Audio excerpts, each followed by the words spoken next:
The Flogcast may occasionally contain explicit content that makes it not safe for work or for minors. It also doesn't provide an excuse to use the same words on Bay 13. Normal big footy rules still apply.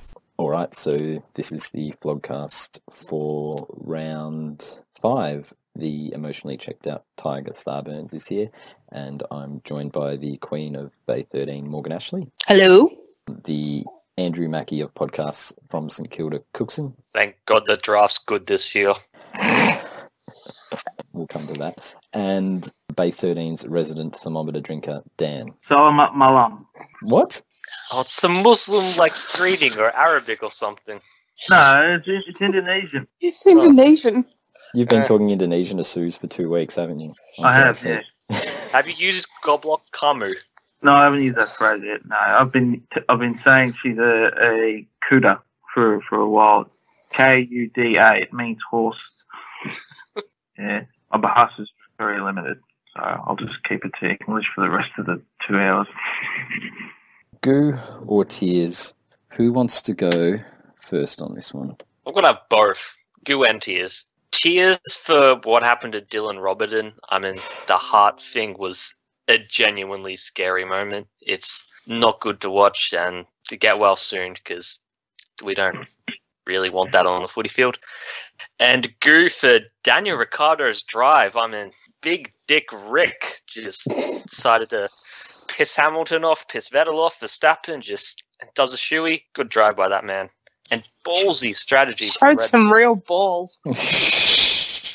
The Robertson thing, that was quite disturbing to see on the field. It is strange that we've had 2 of these instances occur Yes. in close proximity to each other. It's certainly not the sort of thing you'd expect to see. And, did anyone see the footage of him on the ground? Yes. With his eyes open? And part of me just wonders why we need to see that on TV. Because if it's worse than what it was, that's sort of fucked up, I reckon. Yeah, so even with the Broomhead leg incident, they very early on they said, I don't think we need to see that again. Yeah. And they didn't show it again. And they didn't show the Nathan Brown one either after the first time, I think. When somebody goes down like that, don't show that. Like when the Blue Blaze died, they never showed it. The what? Owen Hart, the Blue Blaze, when he died in the ring. Because he jumped from a fucking roof. Yeah. Well, so they never showed the ring. Probably because he looked like a mashed potato, but... Lovely. Lovely. Who wants to go next? Tears. I have tears for the unknown. The unknown being we have no idea what Test cricket is going to look like on Channel 7 next year. You got Bruce, Basil, Luke Darcy, all the people that celebrated James Brayshaw leaving Channel 9 and got like, oh shit, he's back. Yeah, this is very concerning. This makes me feel uneasy. I know Channel 9 have sort of drifted a little bit in their coverage. I mean, when you lose guys like Tony Gregg and Richie Beno and Bill Laurie retiring, I mean, it's going to take a bit of a dip. But, I mean, Channel 7? Yeah, I don't know. It's going to be very alien. And not to mention no ODIs and no 2020s as well. On free-to-air and some of the Big Bash too. I'm with you on this, Dan. Like, I'd have been happy to see it leave 9, but at the same time, leaving 9 for 7 is based on the way 7 do the football and had done the tennis. It's not optimistic that they'll get it particularly right. If they get Ricky Ponting and Gilchrist, it could be good. Chuck money at whoever 10 have. Well, that's the other thing. Have they talked about who may potentially be leading the commentary team on Channel 7? I think it's going to be Brayshaw. He's already doing the footy. I'm not even joking. I think it's going to be. I think they're going to use Brayshaw, and they're going to try and make him do it serious. Do you think that's why he came to Channel 7? Because there was a cricket deal placed? No. But he went to Channel 7 because he had nowhere else to go. Channel 7 chased him because they were thinking about the cricket. I think it's the other way around. Channel 7 were interested in him because they wanted someone to do the cricket that ultimately wasn't going to be 9 affiliated. Yeah, I don't know what to think about this. I'm uneasy. Just wait and see, I guess. Look, you just know Basil's going to be involved, and Hamish is going to be involved, and it may not be strictly commentating. Surely not, because neither of them have the nous to do it. But, you know, fuck, they might end up on the Big Bash. But Get David Warner you in. just know that they're gonna be doing the interviews or some shit, or perhaps hosting. Like I said, it's probably going to be Brayshaw as captain. But At least Channel 9 had actual cricketers in the commentary box. Like, even Brayshaw played, like, State League cricket. Who from Channel 7 has a cricketing background? Nobody. Some of those cricketers weren't really much good. I mean, Ian Healy, great cricketer, but his commentary was like... they won't care. This is the thing. Brian Taylor. 7 don't care. Well, No? apparently, I read something that apparently BT's owned up to this. It was pretty funny. Was recently talking about some of his fuck-ups when he did do some cricket calling for, I think, Fox or 9, or I don't know where he was doing this. It might have been Fox or on the radio. He was on with Alan Border. And Chris Gale's smashing the Australians around the T20, and apparently BT said, geez, he's batting well. Do you reckon he's a chance at the test team? And Border said to him, he's the captain. Like,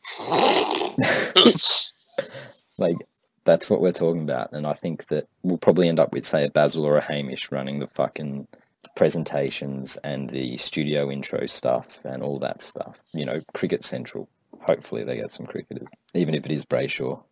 Not Michael Clark, though. Oh, please, no. He's coming back to God, play he's- anyway. He's thinking about coming back. Oh, God, this just gets worse. Yeah, I've got tears for what Test cricket may look like. Not the coverage, just the captain.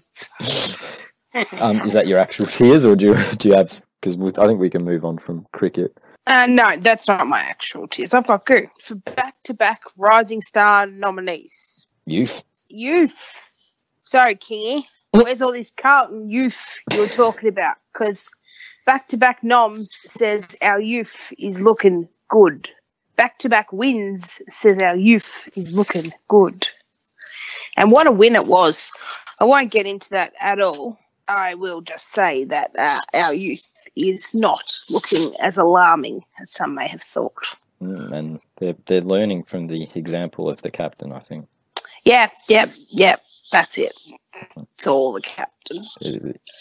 They're following him on field. He's really leading the way so far. I think that the leadership group has set an example, and they have brought with them the rest of the team. And Steele Sidebottom, who I have accused of many things and said many negative things about, has had a fantastic few games and has really shown what he can do at his best. And that's great. Didn't you verbally strafe him at a bar? Oh, years ago? yeah, because it was fucking February and he was at Prince and he should have been at home. It was So February. I told him to go home. And he was nice. He was nice might have enough been to March. say, "Do you want to pose for a photo afterwards?" When Yeah. most of the other players would have just told you to f off. No, he continued drinking his vodka and raspberry and he got a photo of us. Ooh, vodka raspberry. I saw Dan Butler drinking beers in the pub 2 days after we lost to the Crows earlier this year. So what? Yeah, what time was it? The players have got to let their hair down. Oh, it was when the football was still on over Easter weekend. Yeah, So it was so a it Saturday wasn't night. 3:30 on a Sunday morning at Prince. Well, he might have stayed there till later. I don't know. Well, if he did, you should have told him to go home. No, I'd have said, you want a premiership, you can do whatever the fuck you want. No, one's not enough. True, but it's only April. Premierships don't get won at this time of year. Port. Any more? Goo? Nah, I'm good with that. All right. I'll just be really quick with my goo. I've got goo beating Brisbane goo. Oh, that's not a thing. It's not a thing. Yeah, congratulations on beating last year's Wooden Spooners. How mighty do you feel?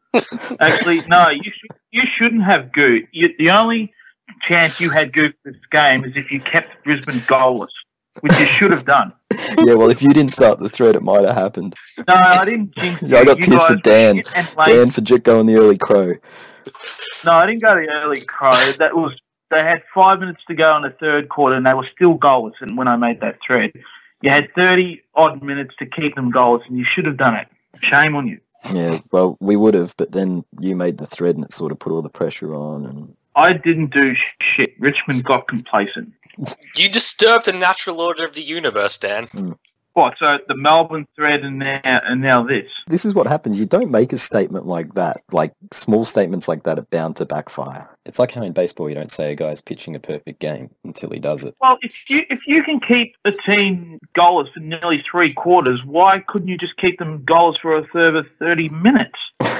Because it's still a quarter of the game. It's a lot of time. But you kept them quiet for nearly 3 quarters. Yeah, for the 3 that mattered the most in the last. I could have made the thread after quarter time or at half time. But you didn't. Why didn't you? Because I thought they would eventually kick a goal, but they didn't. And it looked like they were going to go goalless throughout the whole game. Well, if it had been Luke Hodge taking shots on goal, they might have, but they had a couple of other ones up there. But yes, that's my goo, beating Brisbane goo by 90 points goo. Some low-bearing fruit stuff there. Well, it's a thing now. You'll get to do it too, Dan. Don't worry. I'm sure he will. Brisbane are pretty shit. Although there's a team called Carlton that's just as shit as they are. Yeah, but you've already played them. That's true.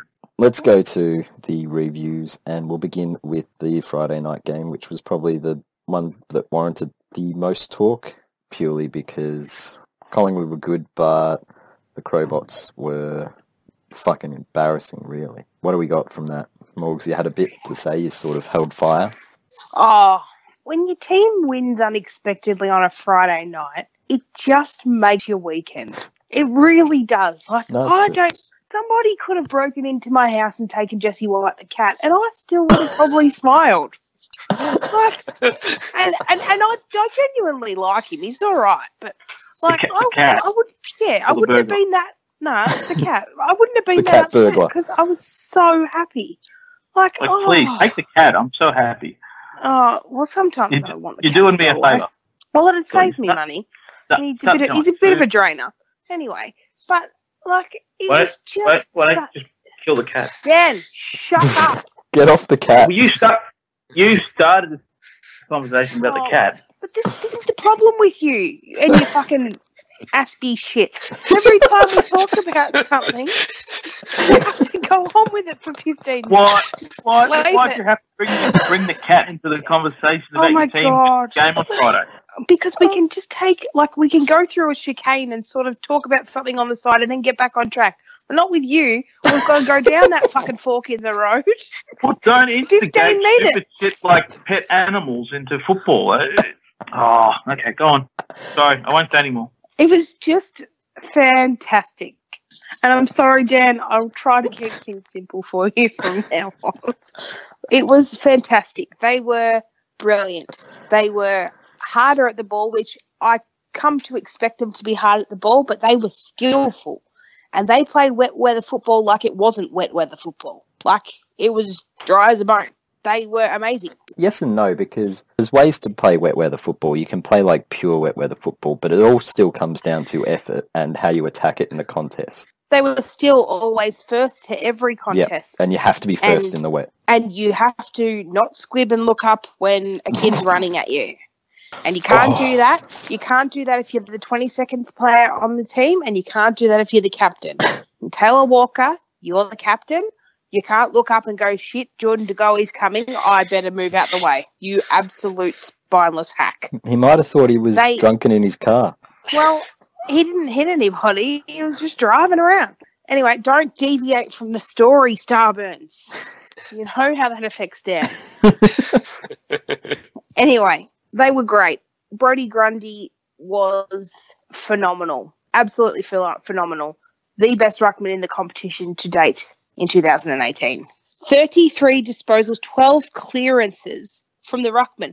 And he wasn't playing on some spud. Like, Sauce Jacobs is a good ruckman. He was playing on one of the best 4 or 5 in the comp still. Absolutely. And somebody who I rated really highly, and he dominated him. He made him look terrible. Steele side bottom was fantastic. Adam Treloar had a good game, but was absolutely overshadowed by the rest of them. Oh, actually, I do have some tears too for fucking the Australian Diamonds netball team. You fucking shit trucks who lost to England, and fucking Adam Treloar's girlfriend, whose fault it was. Fuck you.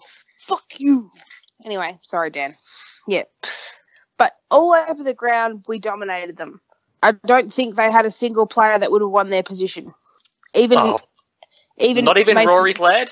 No. Oh, Lipaldi will be shocked. Nobody won their position for Adelaide. Look, wet weather football, and this could go for 3 other games of the weekend because there were probably 4 played in the wet. The effort's got to be there, because if the effort's not there in the wet, you get exposed so much more on the hardness and wanting it more. You have to attack the ball. You have to attack the man. You got to be uncompromising. And it showed them up as a team that did not want to do that. And apart from the Richmond game, where they took a beating in the media that week, and they were clearly up for it because they'd heard the theme song all fucking summer. Apart from that, they haven't looked like the team that made the grand final. And Collingwood seized on that. And the margin was flattering, really. Yeah, they were nowhere near it. But to win by 48 points in those conditions is pretty big. There were times where the rain was coming in sheets, and we still won by 48 points. Anyway. It was fantastic to have the Collingwood chant echoing around an empty Adelaide Oval. Was magnificent. It was magnificent. There was no one left there. They were leaving with 15 to go in the last quarter. They were out of there. The fact that our chant was reverberating around that ground was just great. But this is typical Collingwood. These are the kind of, not in the way that we won, but these are the kind of games that we win. We've never won at Adelaide Oval before, but we travel well. We like the back against the wall kind of win. But to be honest, we weren't really under that kind of pressure this week because we had to win the week before. I don't want to say it's a turning point, but maybe. We'll see. Just as long as Dan doesn't say it's a turning point. This is like the Bulldogs game, or maybe it is. Maybe it's the Bulldogs game against Sydney when they went up there and they beat them. Yeah. These are the kind of wins that you get that little bit of self-belief and you get that we're on the right track. Maybe we can be something more than what we are. They show that they believed in the system and that it could be successful and it can work.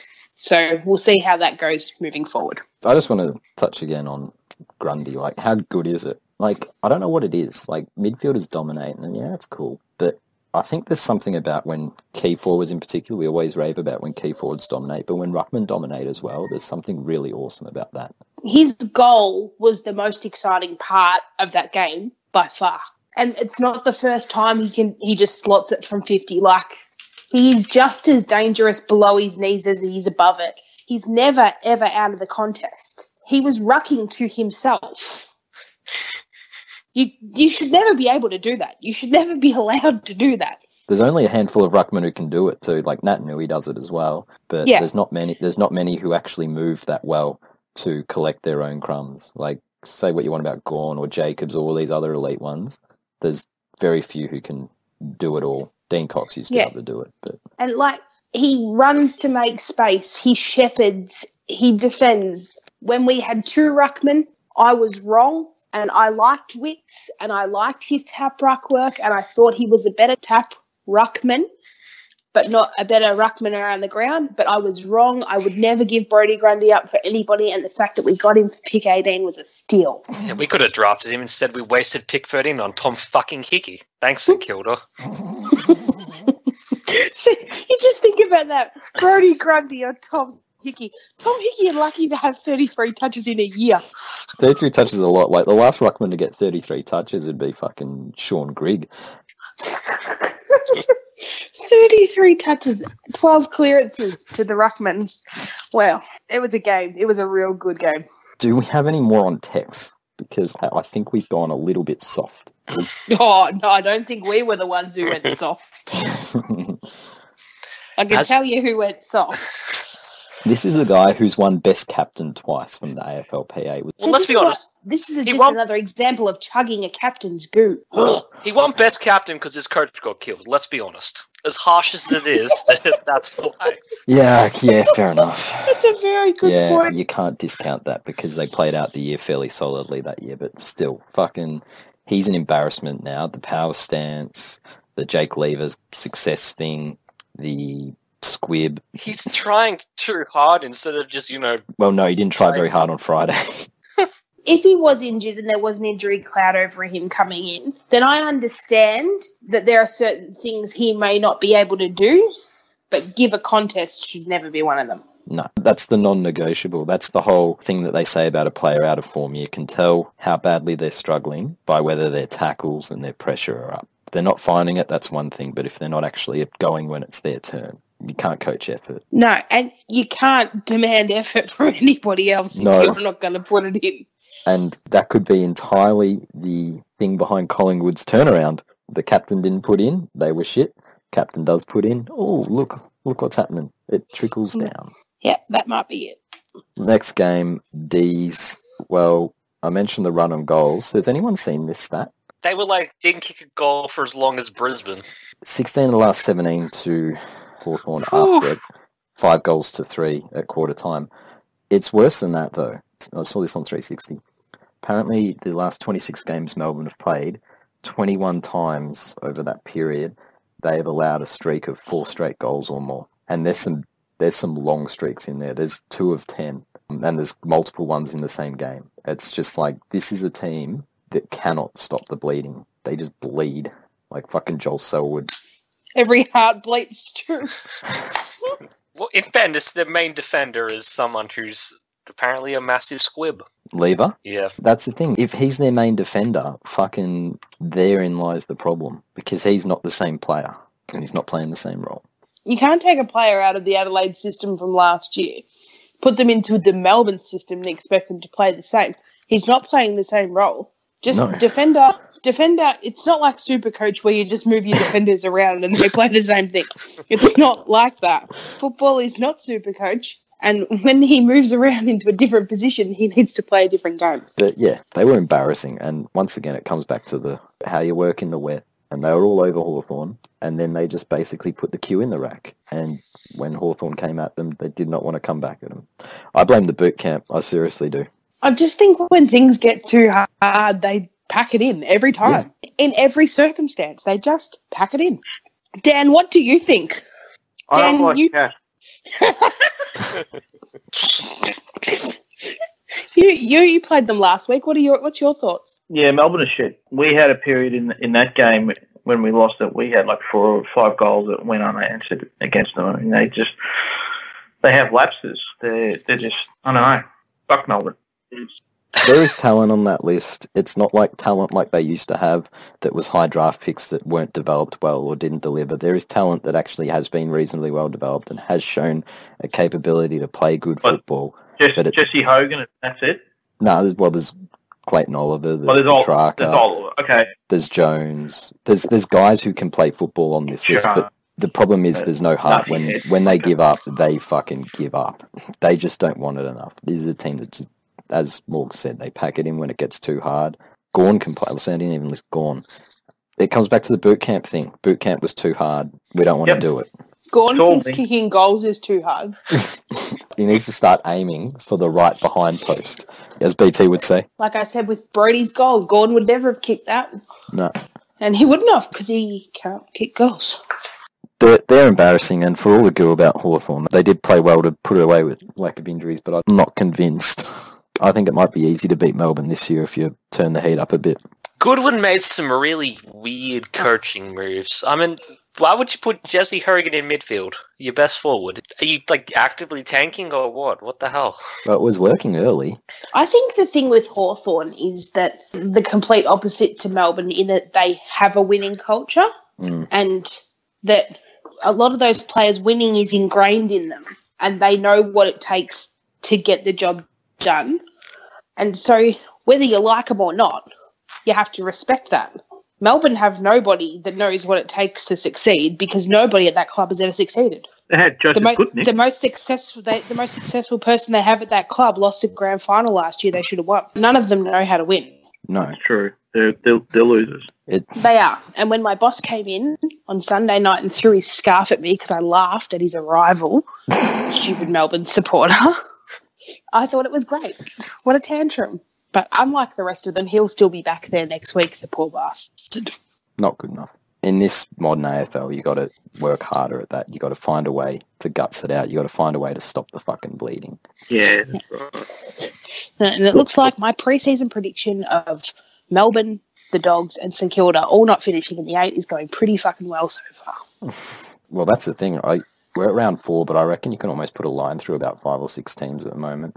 And Melbourne's right on the edge there of falling into that category. There's going to be so many teams that are going to get a win unexpectedly. Like, we've seen that the games aren't always going as expected, but they're going to have to come from a long way back now. Yeah. And teams that people thought were going to be easy beats are not. And like teams like North are going to surprise a lot of people and win a lot more games than what was expected. No, we're not. Well, you've already won 2. Yeah, but we were sort of given last week's because Carlton were really, really shit. But Carlton are really shit. You might get them again. You've got Melbourne again. Maybe things will revert back to type the way they're playing it. Really? We start again at the 1-game streak. Why not? And then you can bump that Fred. Melbourne +1. There you go. Let's move on. The best game of the round, for those who managed to see it, was the Dogs versus the Kohlers. Oh, Dunkley, what happened? What happened? He spent it before he had it. Yes, and he was wasteful. He was already before that. celebrating the goal. It was almost like lifting Libber up as he was charging in. He was already ordering drinks at the bar. I mean, he was gone. He was like, "Yep, I'm the hero. My shout out, everyone." Oh shit! I have to go back. I dropped it. Just daydreaming about all the bath water of his that people would drink. They'll be back. The crowd will be back next week, guys. The bandwagon's back on. Not quite. But I love that Ollie Florent kicked the winning goal. I love him. I think he is fantastic. Fucking Paul Roos called him out on the couch saying he should have held the ball. I'm just like, are you fucking kidding? Like, Who should have held the ball? Florent. Instead of playing on, he should have held up, gone back, and iced the clock. And I'm thinking, are you kidding? He knew he had the ruckman behind him. He burnt him off, and he drilled it. No, Florent did the right thing. All he did was exactly what was required. He kicked the goal. He did what Dunkley couldn't. Yeah, Bruce said Dunkley did the right thing too, except he didn't mark it. It's a very weird unit. No wonder Melbourne's fucked. He's odd. But it was a good game. The Dogs actually put a good account of themselves in, but ultimately Sydney, they found a way in a game they weren't probably 100% on, and Buddy didn't carry him this week like he has a couple of the other weeks. No, it was a good game. It was a good game to watch. Helped by the conditions that was inside. Yes, that's true. No, it was a good game of indoor football. Congratulations to Sydney on their indoor football win. Let's go to more indoor football. And have the Puffers been exposed as pretenders? Puffers might be the worst indoor football team that there's ever been. Whereas Adelaide are really good at indoor football. But Adelaide are not. When you let Jake Stringer take a dump on you like that. Jake Stringer's really warming up for his 10 goals next week. Yeah, he needed it because his form of late hasn't been great. So much so he may not even play in the Anzac Day game if he didn't kick a goal against Port. Yeah, well, he kicked 4, so he's really warming up for his 10 next week, Dan. I swear, listen, if he does do this, this is going to be worse than the Golden Badge stuff. I'm going to bring this up every week. Someone is giving me 100 MVP points or $100. Ask Chief for your $100. Well, someone suggested either $100 or 100 MVP points. Either one, I don't care. I deserve both if he kicks 10. Has he even kicked 10 this season, Dan? No. He's never kicked 10. He's never kicked more than like 4 or 5 in a game. So he's kicked 5 goals this season. He needs to double that in one game. In one game against a defence that let in less than 50 points last week. Listen, outdoors too. Outdoor football. The Dogs aren't accustomed to making the big way scores you guys are sounding, you guys have nothing to worry about. So Jack Watts kicked 3 goals in indoor footy. But hang on, if you get $100 and 100 MVP points, you don't. But hypothetically, were you getting that if you got them? What do we get if you didn't? I will not post on Big Footy indefinitely. No, we don't want that. That's boring. Yeah, that's boring. Yeah. No, well, that was just my pre-season prediction. I mean, I shouldn't have to cough up something if I don't get my prediction. You're not going to get. Nobody else asked for $100 if they got their prediction right. Nobody else. No, but you guys all scoffed and laughed at my prediction, and I thought, well, you. If it does come true, I'm going to cash in on this. This is not the bank, mate. You can't cash in here. I can cash in. I didn't even instigate it. Someone else said you should get like 100 MVP points or something if you get that right there. Yeah, that was Who said me, that? and that ain't going to happen. Well, okay, well, now blame Cookson then if this happens. It's not my fault. Blame him. It's not going to happen. It might happen. It could happen. Stranger things have happened. This isn't flog bet, Dan. We don't pay out. If he kicks 6 in the first half, you're getting nervous. He hasn't been kicked 6 this season. We'll pay you out early. Flog bet. We'll pay you out. Flog bet 10 special. points. Anzac special. Anzac special. If your player is up 6 goals And his name is Jake Stringer. by half time, we will pay you out 10 MVP points. If he doesn't, you should have to get a pizza delivered to our houses. If he doesn't, I have to deliver a pizza. Yeah, you have to give us all pizza. He's thinking of that. And none of those fucking Coles cheese pizzas that Sue's gets. If I do, I'm inclined to get you those shitty Coles pizzas. They're like $1 ones. And I'm not even going to heat it up for you. It's just going to be frozen on your doormat. There you go. Enjoy. Butthurt is a dish best served cold. I don't even like cheese. Can I have a Hawaiian? How do you even eat a pizza if you don't like cheese? I like Hawaiian pizza. Don't think about it, Dan. I've thought plenty about it, and I think it's going to happen. Murphy's Law. It will happen. It's going to fuck you guys. I don't think this is how Murphy's Law works. Well, for you guys, it is. Dan's Law. What's Bob got to do with it? Is he going to get up there and steal the Anzac medal from Stringer? He's going to steal his medal. I can't wait for Anzac Day. It's going to be so good, Dan. He's got more hope of kicking 10 goals the night before when he's not playing. Need to start a thread, the Jake Stringer goal tracker on Anzac Day, Dan, just to follow it.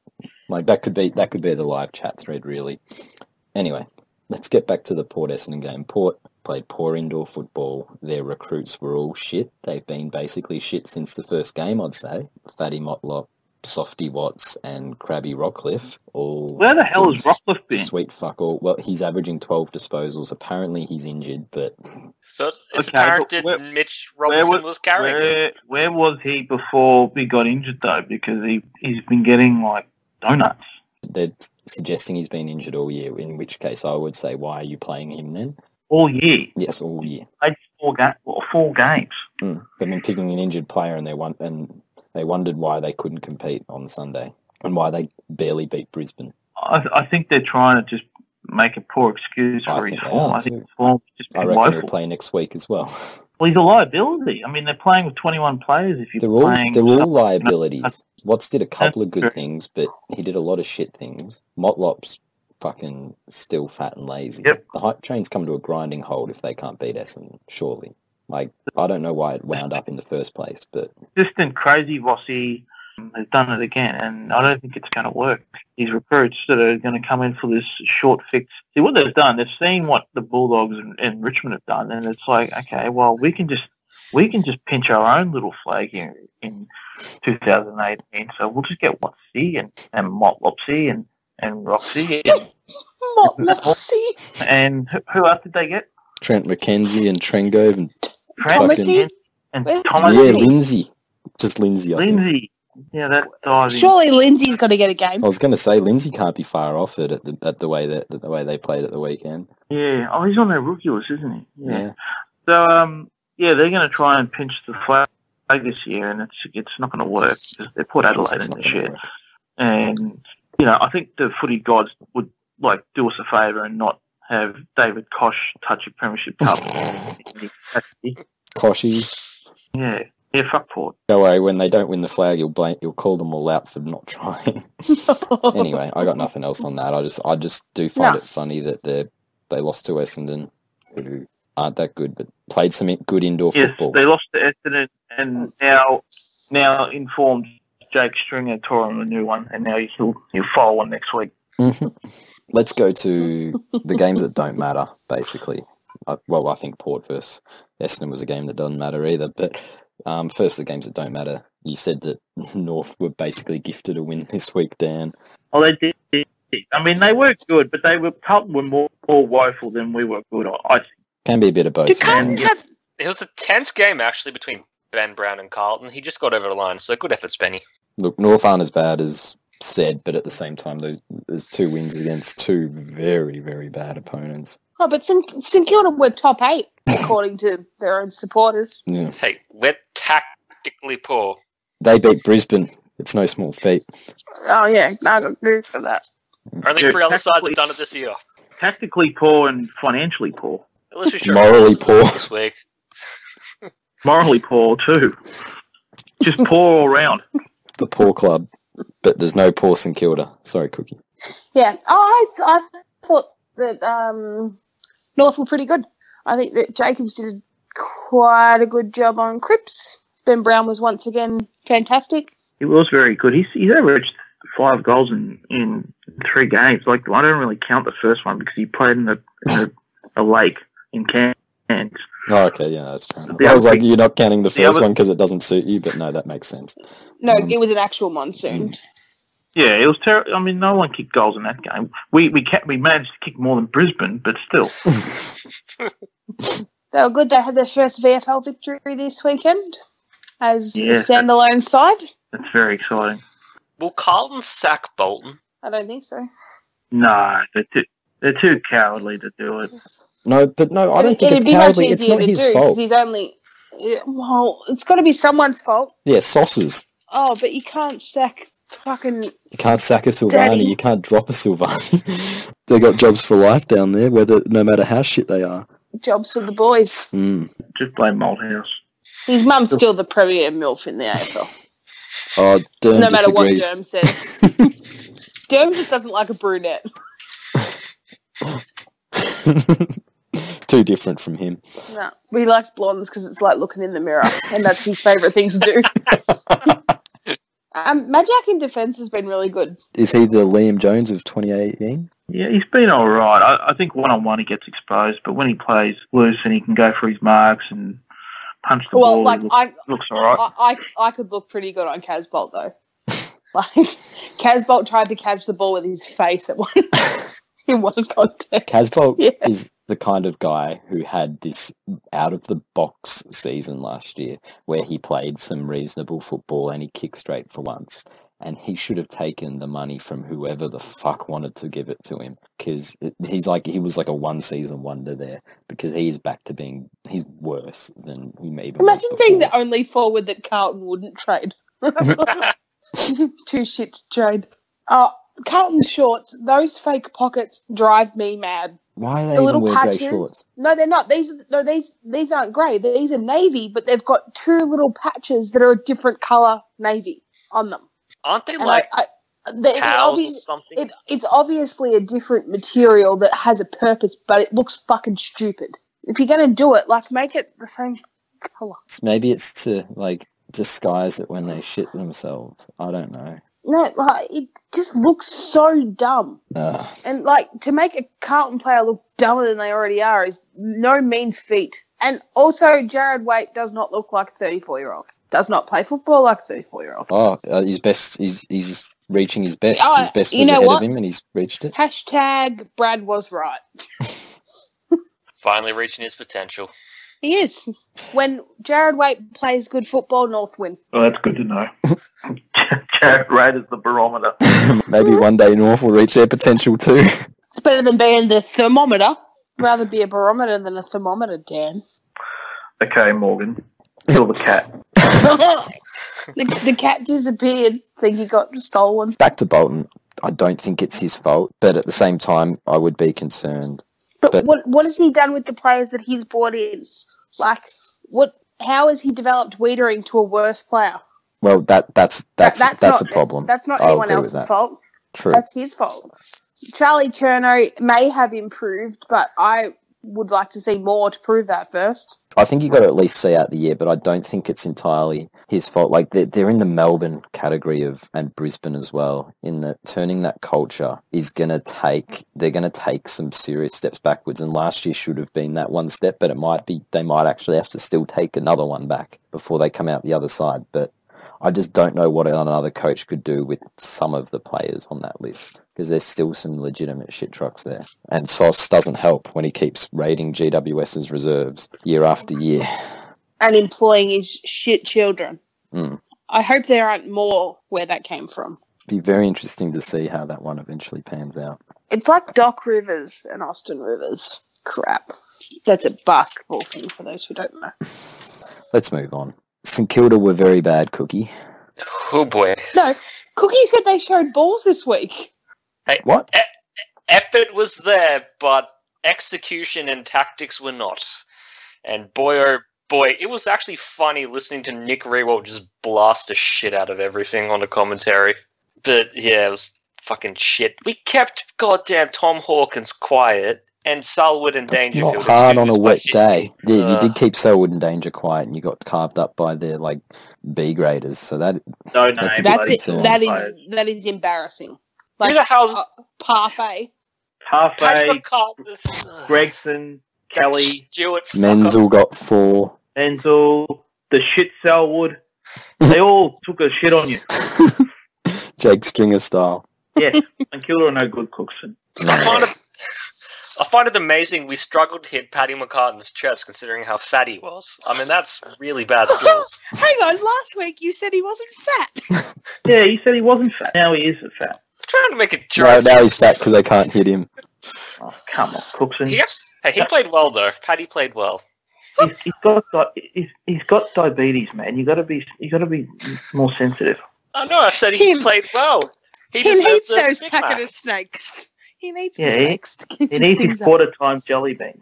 Like he doesn't play for Essendon. Gotta fucking throw him away. No, we're shit. We're not reaching finals. Hello, draft. Blah, blah, blah. Fuck off, Sam Gilbert. You irrelevant hack. Please, stop playing him. Please. He had one good game in 2010 for some reason. That's it. You're every chance of drafting the next fucking McCartan. Tom Hickey. Or Tom Hickey in the draft. Where's Hugh Goddard when you need him? Where's Need your leaders. Need your leaders out there. Yeah, well, we need St Kilda's leaders performing on the track. Where are they, Cookson? Not Lenny did well. You need to get over Lenny. Yeah, Luke Dunston's making me get over Lenny real fast at this rate. Luke Dunstan. Who the fuck is that? Look, they were never going to win at the cheek ground in the wet, but the way they lost with the skill errors and Geelong's B grade. B graders, the support cast, the understudies, Geelong's understudies came in and Yeah, you let the work experience kids of Geelong just do whatever they wanted. Well, that's because we didn't fucking man them up, you know? it's effort. I like that tactic. It's a brilliant tactic. Please do more of that. Well, I don't think you showed a lot of heart, to be honest. Or balls. No, Alan Richardson deserves better. Oh, I like him, and he deserves better. He does, but if Bolton's under the pump, fucking Richardson is. If any St Kilda person deserves to be crying after a game, it's him. Hello, Pakenham saying. Luke Dunstan cried after last year's game. That's why he's got to be the next captain. Why? Because they're emotionally unstable. Because he has heart and balls. Who is St Kilda's captain? Jaron Geary. Oh, God. Well, If Jaron Geary robbed my house, I couldn't ID him. If any St Kilda player robbed Unless he had a man bun or was fat, I wouldn't know. they could turn up fucking Ocean's 11 style, all of them, and you wouldn't know who any of them were. Literally, if one of them did a hamstring on the way out, would I know who that was? Oh, let's move on. Richmond skied over Brisbane. We kept them goalless for nearly 3/4. 23 players outscored Brisbane this week. 23. And Dusty doubled Oh, them. I thought it was really good to see Brisbane lift for their captain in his milestone game. I bet he wish he played it last week. Yeah, I think that shows a lot of what he means to them. Luke Hodge showed how much it means to him on the weekend. Did he get Brisbane? Oh my God. He missed more targets on the weekend than I reckon he did in his whole Hawthorn career. Did they test his blood alcohol level? You know what? That might explain it. Did he drive there? Oh, I want to know. He was sending them all over the place. He was pathetic. Like, fucking, when your best player is your number one draft pick, basically, who apparently doesn't have the tank to run out a game, yet that guy's still your best player, something is really fucking wrong. And they showed a bit against Port, but this was a few steps back. Like, and we played well, but that was too easy. They folded under the pressure, probably worse than Melbourne did. How do you not kick a goal for 3 quarters? Jesus. And Zorko only got that goal, I think, because we made a mistake. It was like someone punched it and should have marked, or Asprey dropped a mark that was like an absolute sitter, and Zorko was at his feet. That was the only reason they got one the first 3 quarters. But, yeah, I don't know. They're bad. Like, I said that they would win, they'd learn to win, but these are the kind of games that you get from really young teams. They'll have those ups where they come close, and then they'll have the weeks where they look like they couldn't give a fuck. I agree, but you got to still get the effort from your leaders. It's got to still come from a Hodgie or a Beams or a Lewis Taylor, who was shit as well, or Rich wasn't out there. Who else? Who else are there? Zorko, who Christensen play? Christensen was okay, actually. Christensen was probably one of their best. But too many of their players who you would consider senior players didn't do enough either. It wasn't just the young ones. It was the leadership was lacking. You could sum up this game by like what I think Dylan Grimes did. Like, he didn't have to do that. He could have just lazy said, yeah, you can kick a goal. It's a junk time thing. But he fucking ran and tried to get a smother just to get a rush behind it. Just to keep him scoreless, hopefully, for 3 quarters until they got broken a few minutes later. Lazy. Like, you don't have to do it, but at the same time, it helps if you do. And Brisbane clearly just not ready to compete with that. When's Daniel Rioli back playing? Not yet. But, you know, they dropped Higgins this week, so the depth's not too bad. Oh, it's his 21st birthday today. Oh. Happy birthday, Daniel. I know that because Mia Vola's posted pictures of him. What's your obsession with Fev's daughter? Well, she was with Josh Bruce, and now she's with Daniel Rioli. Josh Bruce. Oh, no, not Josh Bruce. What's his name? That other fuck. Battle. Jack someone. Josh Battle. Not Jack. Yeah, Josh Battle. Now she's with Daniel Rioli. I follow her on Instagram. That's how I know. Well, how is she, like, what, 16, 17? She's 18. Okay, well, no, I was going to say something, but I'll leave it at that. But she would have been 17 when she was with the St Kilda player. Yes, she was underage when she was with the St Kilda player. What do you know? Well, that's all right, I suppose. The Suns are woeful. I got nothing on this. Kennedy came back early, played well. I didn't watch a second of this game. I watched a bit. Nick Nat makes them look so much better. Apart from Buddy Franklin at the Swans, I don't think there's a player who has as much of an impact on his team than Nick Nat. He makes that midfield actually look competitive. Apparently, Bender said that it was too loud. Oh, yes, the stadium lighting and the disco raves, and apparently they... What the hell is wrong with that stadium? Are they trying to kill the occupants? Apparently there was a warning to people. Apparently they put up a warning for people. Or maybe not have intense flashing lights up on the game. Like that, Come on, Dan, that's too obvious. Simpsons episode when they go to Japan. It's like, isn't this the Yeah, show they that causes said seizures? Isn't this the stadium that causes seizures?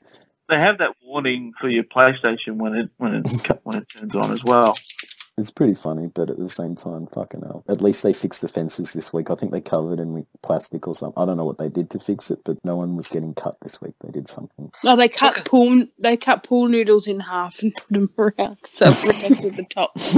Suns, for all their strides in the first 2 weeks, even though they didn't really beat anyone, their last 2 weeks are very disappointing. On to the other expansion team. Giants beat Freo fairly easy. Do we have anything on this? Who? The Giants. Giants. I'm very happy that... You know, you talk about Nick Nat and Buddy having impacts, but Toby Green makes a lot of impact for GWS. He's their best forward by far. He and Canelio are really, really good. He'd have to be their barometer. Yes. Yes, Yeah. correct. Yes. I wasn't even taking the piss. No, I'm serious. He would be their barometer. He's a great footballer. I didn't see this game, though. I didn't see this game. Apparently, Brett Deledio had 28 touches, though, so... Well, he's slowly starting to find his form, is he? Well, yes. Is he about to reach his potential? No, I think he left that behind. But you know what? Unlike fucking more than half the Hmong Richmond supporters, I hold no whatever animosity towards Leeds, and it was good to see him playing good football again. Oh, no one's ever accused you of being the bigger man before, Fluffy, but congratulations. Oh no, I think I've said that before about him, but like it's. You know what? He wouldn't have known what was going to happen. And when you come out on top of that, you kind of have to sit back and just go, like, you loved this guy. You loved him. And it is a bit sad that he missed out. Yeah, it is. I'm interested that you're saying that considering how you talk about Daisy Thomas. But he had to endure all the Terry Wallace years. I mean, he had to deal with more shit than most of the Richmond list. Mm. But Dale didn't leave for success. Dale had success with us. True. He didn't leave for success. He left for dollar signs. And he left to kick the football with fake dad. So fuck him.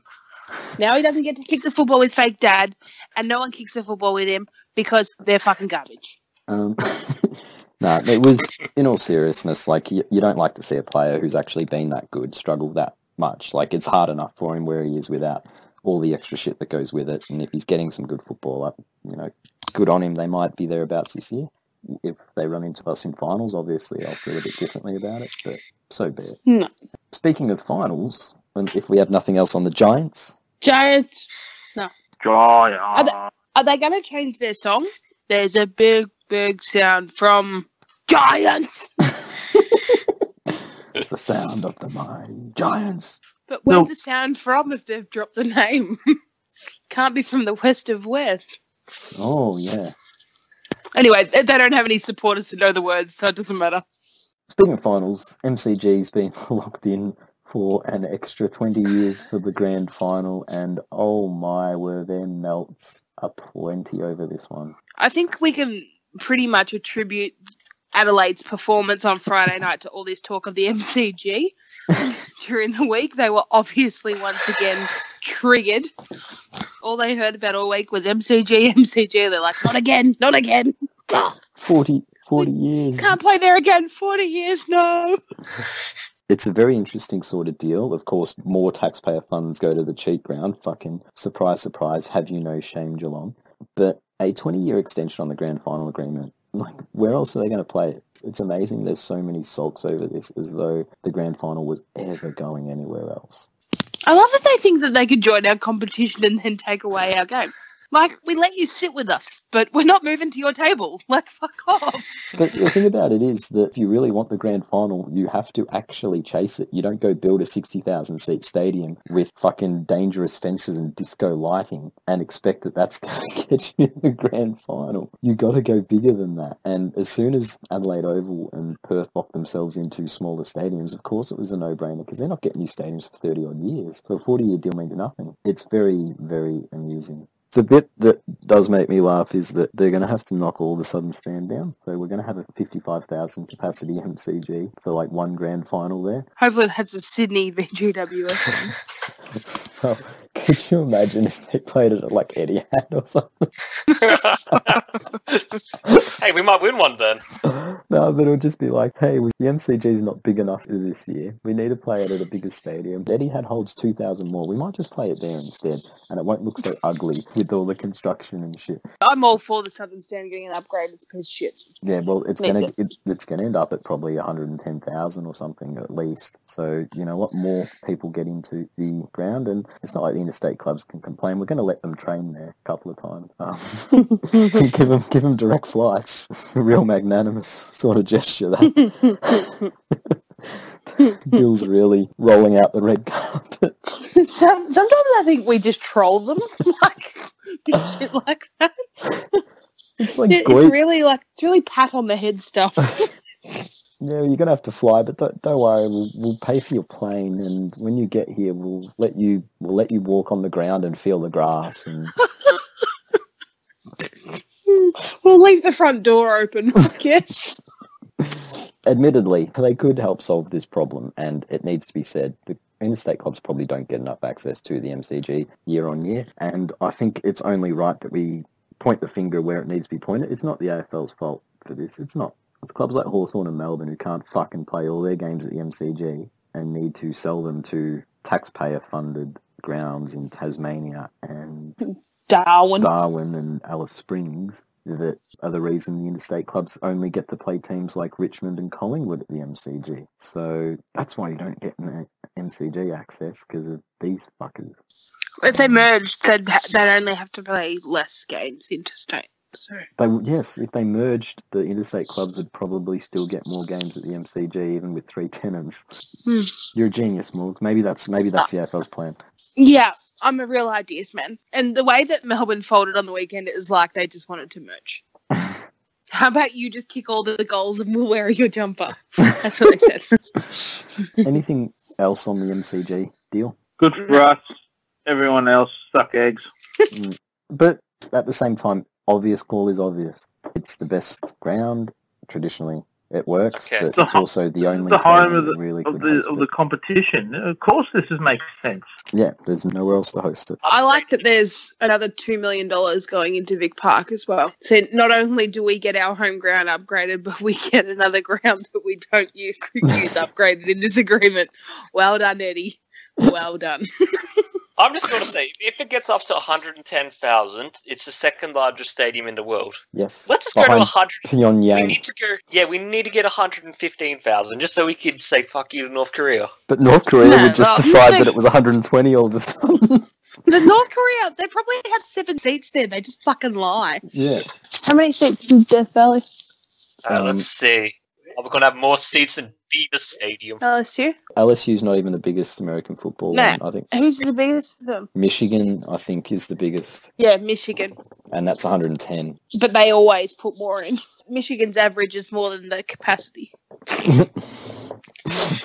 Which sounds like a big OH&S issue to me, but... In college, the rules don't apply.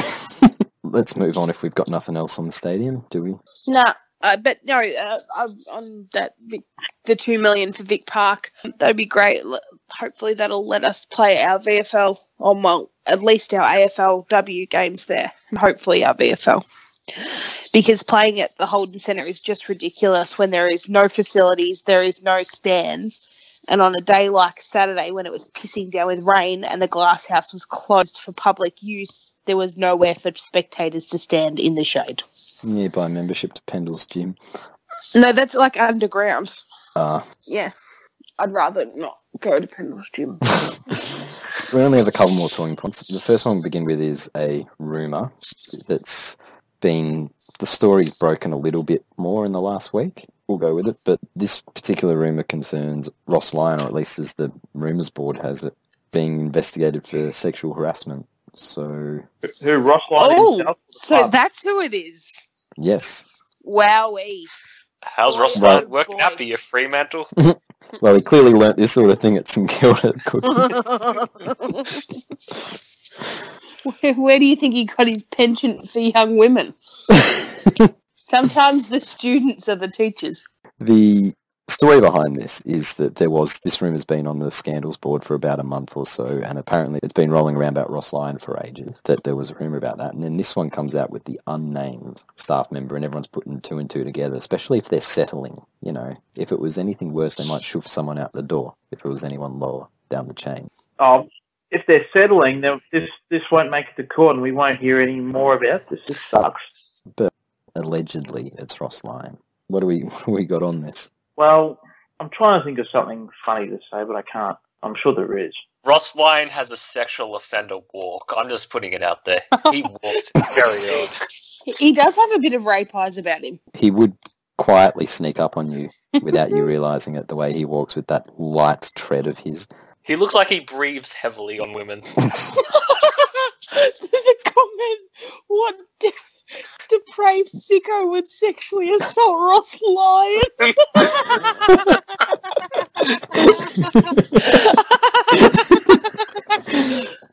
That's so funny. 103 likes for that. Well played, sir. Well played. The other obvious one that was made in that when it was rumoured to be sexual assault, it's been downgraded to harassment since, but was that he's been sexually assaulting the game for years. Oh, so hang on. Ross Lyon lives in Rockingham. O.J. Simpson lived in Rockingham. X-Files music time. Look, I'm not one to draw a parallel, but he probably killed her.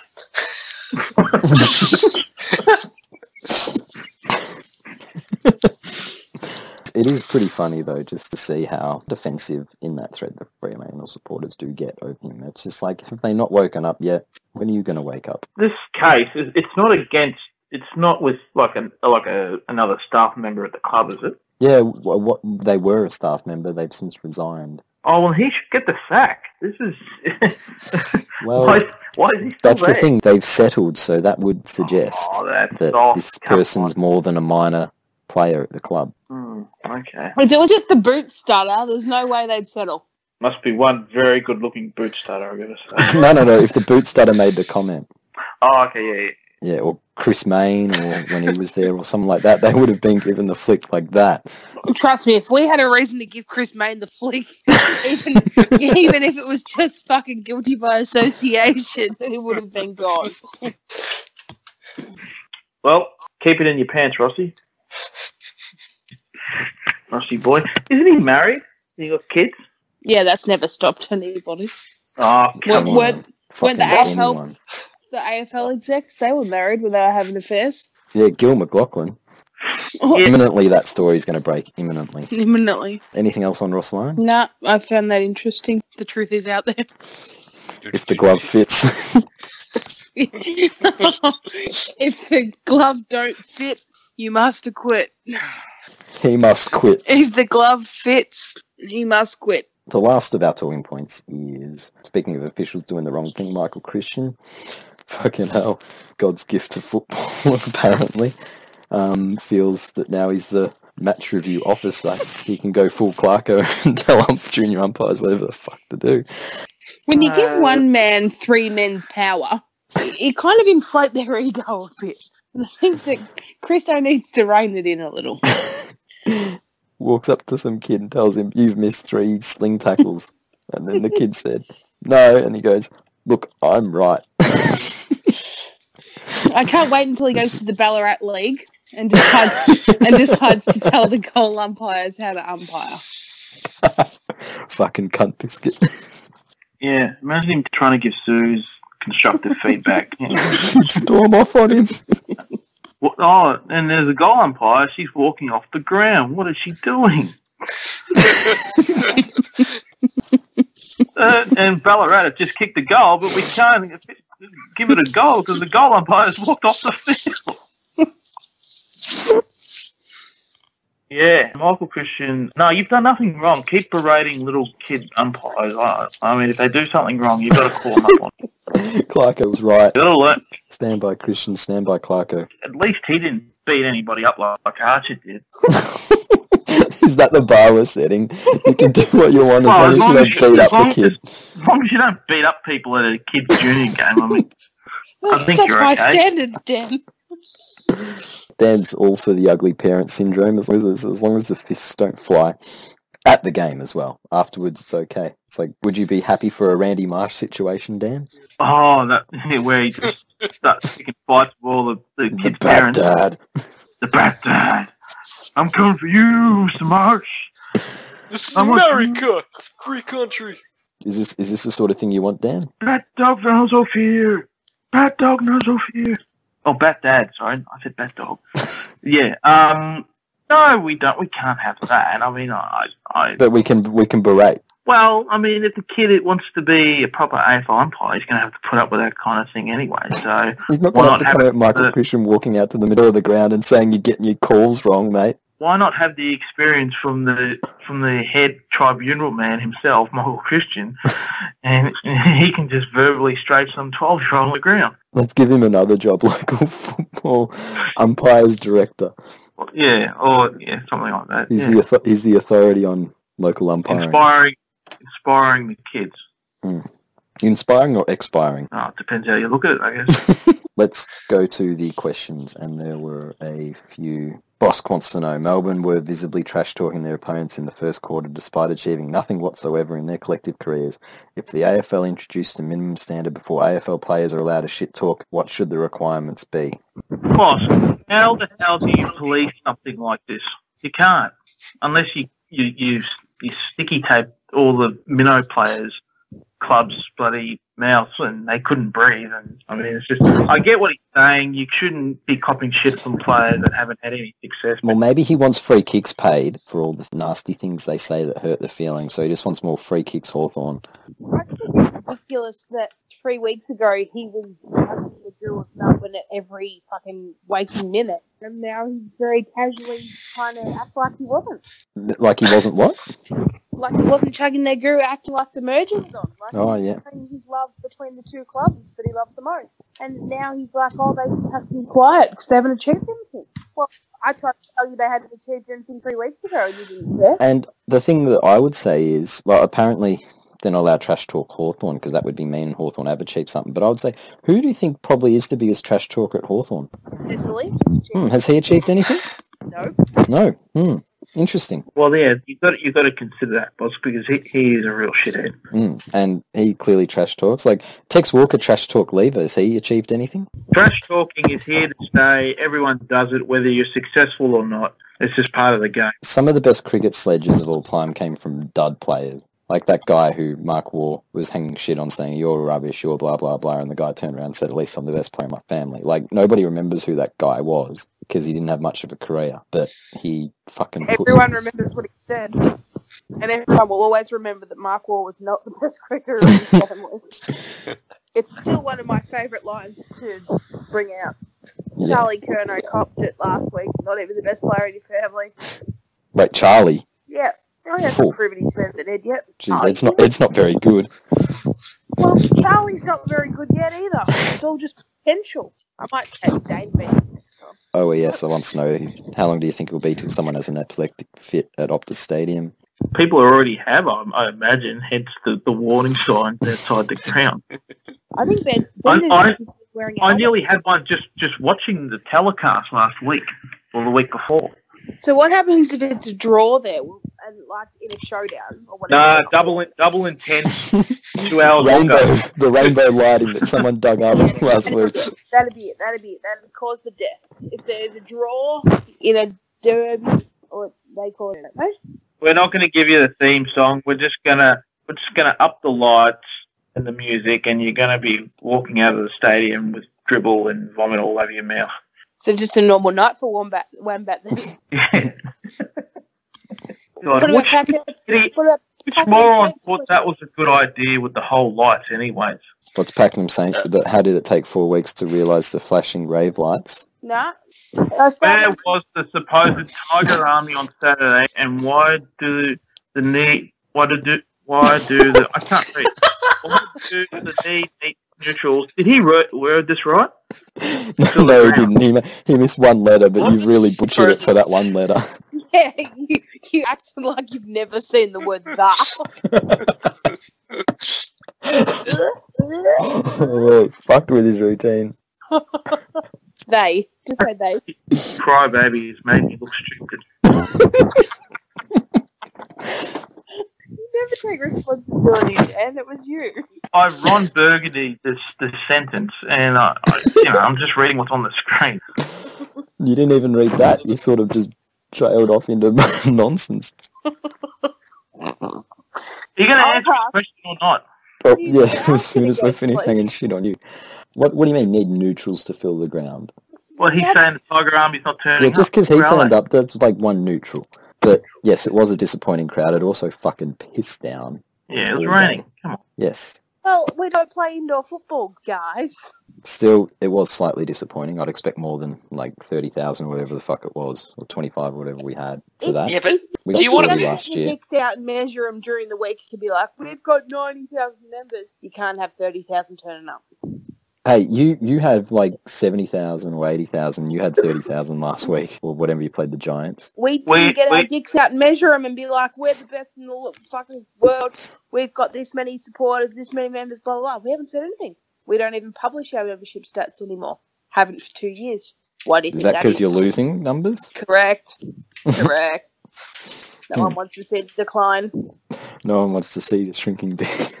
No one wants to see you shriveled up dick. Fact. Ross Line, take note. Don't seriously take dick measuring. You've got to make sure that you can get it up on the weekend. It's true. It's really not something to announce before fucking playing Brisbane. They should have waited before the Melbourne. Well, not that it's our home game, but, you know, our next decent home game. If it's not your home game, I bet you're not splitting the gate. What was Pakenham Saint doing at the Richmond game anyways? If there is somebody bouncing a football in the street, you can guarantee Pakenham Saints behind a tree watching. OES wants to know, is there anybody on the Bay who's a greater obsession with a minnow team than BRWB does with St Kilda? Dan and random tangents. I would say fucking every single Geelong and Hawthorn supporter. They're minnow teams, aren't they? Yeah, and they're not big four. Yeah. Their ability to find a shit fight over everything is fucking amazing. It's like, it's weird to like modern shit, but goddamn, it's somewhat impressive. The mental leaps they take. Who is OES anyways? One-eyed Saner. He used to listen to us all the time. He used to listen to us live. Yeah. And he was called Melter at one stage. The St Kilda supporter that's not Pluggery or not Cookie. Hard to keep up sometimes. It's hard to keep up with all four of them. Oh no, we've got that. We've got another St Kilda listener. Remember? Yes, we do. St Kiat. I don't know. Yeah, Can't pronounce it. I can't say his name either, but I have learned how to say that Carlton Flog's name. Lafroig. Thank you, Ilksy. I appreciate it, and I just want to give a shout out to my mate Ilksy and say I hope you enjoy the Collingwood sponsorship breakfast you're going to on Thursday. I hope you steal something. Bring us back a story. Any other answers to that question from OES? Oh, yeah. Fucking stupid fucking paddles. Who genuinely thinks his team has a rivalry with two teams that couldn't give a fuck about him. And one of them's a minnow itself in Port Adelaide. Oh. But even they have a bigger... No, Port Adelaide, you are not their rivals, mate. They beat you in a grand final. That doesn't make you a rival. Yeah. Like, it just doesn't. Especially when they beat you. They don't care. That's like saying, we have a rival with the Crows. We don't. We beat them. They can play our theme song however many times they want. We don't care. No, we don't have a rivalry with St Kilda. Oh, 1966. Still butthurt. No. Yeah, the only photos they have their premiership, they're in our jumpers. They gave you an extra premiership photo. Yeah, no. And you're now even with Carlton and Essendon. You're welcome, Collingwood. And we just let you keep it in your broom closet, you fuckheads. Rape dungeon. Rossi's rape dungeon. Rossi's rape dungeon. What a dark and dingy room that is. He said, let me show you my cup. If you squint really hard, it says pre-season. This week on the Bay Thread the Week, what we got? Nothing. Got nothing? I would like to nominate, it's by a poster we haven't seen in a while. It's called Bad Doggy Shits Where He Eats. It's by What's Going On. Oh yeah, I like that. Suggesting that Jake Stringer took a dump in someone's at the dogs and got delisted. I can't endorse a thread about a story that wasn't true. I would rather just like to believe that the story is true until somebody can prove he didn't shit in the locker. Prove there was no turd. I'm sorry. If Opera shows you a photo of Tom Boyd's locker every day from last year, then I'm guilty until proven innocent. No, correct. yeah, I guess. No, okay. Yeah, that was my nomination. The Friday night matchday thread wasn't bad either. That was pretty funny. That's funny. The trolling Essendon cheat sheet, that was pretty funny. I really liked how Boss was so short they were going to lose. It was like, how would you like your magpie call? And then had to pretty much get a backfire and change it to Crow. Yeah, I'm going to go with the Friday night football game. I still like Bad Doggy Shits Where He Eats. Because it's truthful. Oh. It's funny because it's true. It's truthful. It could be absolute bollocks. We don't even know. Of course you would say that.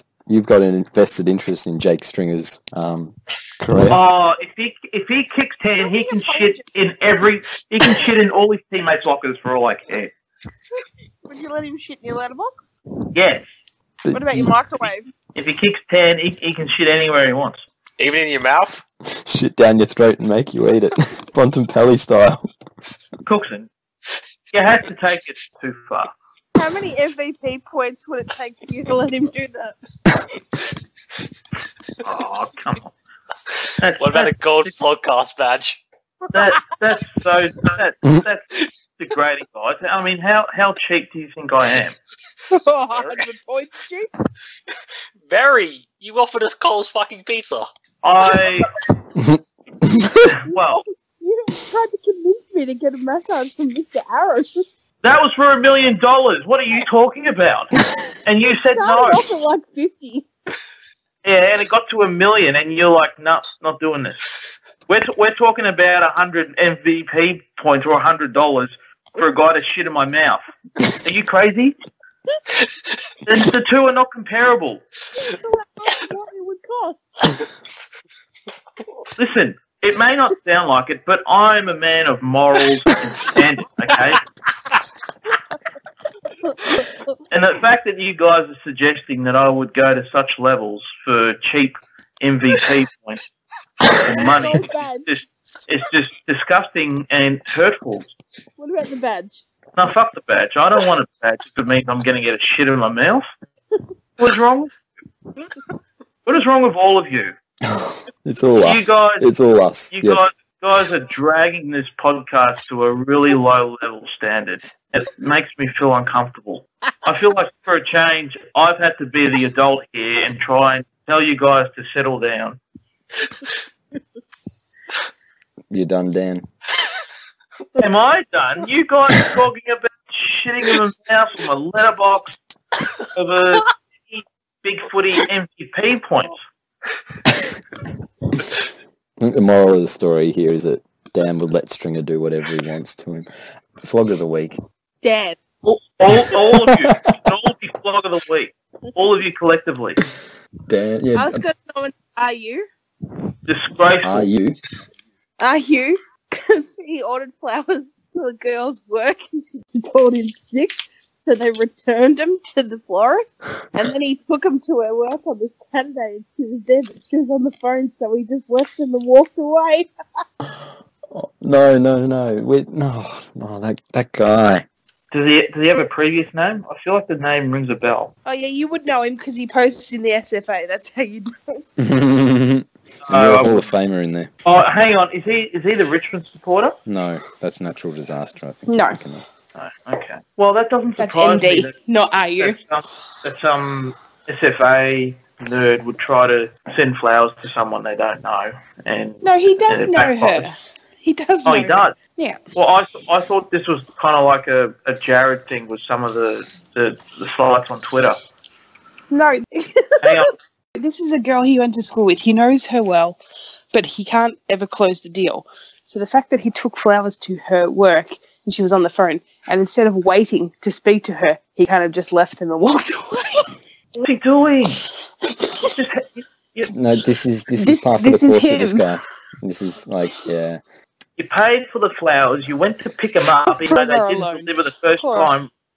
You go to his workplace. Every choice he gets faced with in this situation, he always makes the wrong call. But he was like, it went well. I got to see her. And I was like, no, it didn't go well. No, you wasted all this money on some flowers and you never delivered them. I mean, what are you doing? You belong on the SFA board, loser. That's it, loser. You ask me who Flog of the Week is, it's that guy. Sorry, are you? I'm not sorry. Obviously, RU's going to win, but I just wanted to give a dishonourable to Vesti. Stop crying. We don't make threads so that they're stickied. Stop attention whoring and just get back to your fucking poll. Can we also give a whack to lethality? His posting's gotten even more stupid. Yeah, I think RU won in the end. Just, dude. Oh. I don't know. I just don't know. Like, he's the reason I don't go into the getting the girl you desire thread anymore, because I just can't not cringe. It's just on. Oh man, I feel so uncomfortable reading it. Like, when he was telling me about the flowers thing, like, I was laughing so much. And then he's like, it's not fucking funny, Morgan. Do you know how expensive flowers are? He's also the one who was really into the checkout chick, wasn't he? Yeah, the IGA chick. The IGA chick, and that saga was just... What if the IGA chick was Suze? But the thing is, like, there's always a chick. Like, he's always got one dangling somewhere near the hook. Like, he just can't reel him in. And then, like, he changed his profile picture, so I liked it, and then I put the emoji of a bunch of flowers. Oh. And then he screenshotted it and sent it to me in a messenger thing and just wrote, "You bitch." You deserve that. Next week's games, previews. Who wants to take the tips this week? Dan. I was going to say Dan, but... Well, no, because we've all had a turn, haven't we? It's Dan's turn. I think it might be Dan. I did it for round 1, didn't I? I thought the coin took over that week. Oh. Penal did a coin. No, that was penal. Penal and you haven't done tipping. It's your turn. Yeah, your turn. I have done tipping. I did it in round 1. I haven't done tipping. Whatever. Have you done tipping, Cookie? I know Morgs has done it at least once. Look, I'm not against doing it per se. I'm just fearful that whatever I say is going to get taken the piss out of, and I'm just taking a bit of a flogging no matter what I say. And I'm just at this pointy end of the podcast, finish line's in sight, Dan. I just want to. Maybe you can redeem yourself. Dan, we're nearly there. You can redeem yourself, Dan. There's no. I can't redeem myself, and you guys are not helping by egging me on. Yes, blame us. Yes. Oh, I will easily. Do not take responsibility for anything. If I don't come on this podcast, then I don't say anything stupid. You do. We just don't hear it. I fail to believe that in your normal life you behave normally. Cigarettes No, for some kid. I am a sensible Man of morals. human being. Well, I went the whole moral thing because you were going with the whole, would you take a shit in the mouth for $100 or for MVP points? No, come on. No more. Dan, are you capable of tipping? No, I don't think I am capable of tipping. All right, Cookson, the floor is yours. I'll enter Dan mode to get something going here. Oh no. Cola's Greybots. Never go full Dan. Colas, because Tex is soft. Saints versus Giants. Oh God, ugh. Giants. No, Giants. Giants. Throw some balls as well. That's a foghorn. That's a foghorn giant. Giants. That's how Jeremy Patton, Jonathan Patton would say it. Giants. Carlton versus the Eagles. Me thinking as Dan would go for Carlton. Sure, why not? Puffers versus Cats. Geelong. Puffs versus Bathwater. Dan hates both teams, so he would say draw and he would not watch this. He would say, this game doesn't matter. I'm not even tipping. Yeah, not even tipping. That's true. No, you don't tip this game, Cookson, if you're trying to be me. North versus Hawthorn, Tassie Derby at Etihad Stadium. North, because they play good indoor footy. Well, I don't know if I'd say that, but it is kind of true, I suppose. Dan would say they have a good record at Etihad. Whether true or not. Q-Clash, Bryans versus Suns. No tip. No, I probably would tip that game. Who would you tip? The Suns. Melbourne versus Richmond. Richmond. I wouldn't tip Richmond, but okay. You tip Melbourne over Richmond. After talking about how shit Melbourne are. Well, you got to pick upsets occasionally. Collingwood and Essendon last game. Has to be Essendon with Stringer kicking 10. Yes, correct. Spot on. He's going to take 10 dumps in all the Collingwood players' mouths. Is that right, Dan? 10 dumps in every Collingwood players You now. guys are going. If he does this, you guys are going to look stupid. And I promise you, As opposed to you I will looking not- stupid every other. I will not let up. You haven't let up and it hasn't happened. You haven't let up and he's kicked 5 goals for the year. Oh, can you imagine if we come on here straight after this? Because if he kicks 10, I'm going to the bar after this game to No, you're drink, coming on. drown You're my being sorrows. accountable. It'll be No, just like no, with the you're solo coming on. episode. No. You're coming on. You're being accountable. Says Mr. No Responsibility. There's never been anyone more unaccountable on this podcast. It is you, Dan. You are the Scott Pendlebury of this podcast. Well, I would rather be Pendlebury than the Andrew Mackey of It's podcast. not Pet Embleberry. All right, so this was the Flogcast for round 5. Starburns. Yeah, what a great fucking podcast this has been. Great. Another shit session on Dan. If there is a God, please answer my prayers. An AFL God, guide Jake Stringer's kicks through the middle post. He only needs 10 kicks in the game. Please.